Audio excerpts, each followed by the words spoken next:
नमस्कार दर्शक बंधु मक्खी नर्सरी तरफ आपण मानक स्वागत जनाऊँगी। मु सनातन बेहेरा।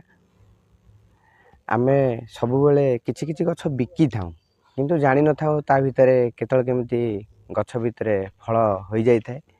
तेणुक आमर बर्तमान एक फल फली मुझे केवे देखी नी जहाँ आसे से फल फली थाए आम कस्टमर मानक बिकी दे था किंतु एक फल आमर फलिकी पाची जाइए आकु केबे भी मु आम नर्सरी हो कि जो किणिकी आने पाचिला भितर गचर तोलिकी खाई नथिली केवल मार्केट उपर जहाँ मु किणिकी खाई।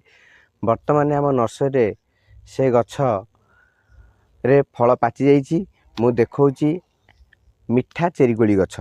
बर्तमान मिठा चेरीकोली गछ आमर रखाई कस्टमर भाई मानक बिक्री करने से पूरा पाचिकी लाल हो जाइए। आउ ये बड़ भेराइटर चेरीकोली गछ अच्छी कोलीटी बहुत बड़ साइज हुए। मु बर्तमान छिंडे दूची से कोली की आउ घरे नहीं ताको काटिकी खाइबी किभली टेस्ट आसी देखिया कहीं आम सब किणिकी खाई था चेरीकोली आम निज गछरु आम बर्तमान तोलिकी खाइबू। पूरा पाची जाइए ऑलरेडी या बर्तमान घर को लेकिन टिके धोईदेवा धोई देकी खाइबा केमती लगुच मु आपनको जनइबी। आम भिडियोटी जदि आपको भल लगी थाए लाइक शेयर सब्सक्राइब करने को केवे भूलिबेनी। नमस्कार।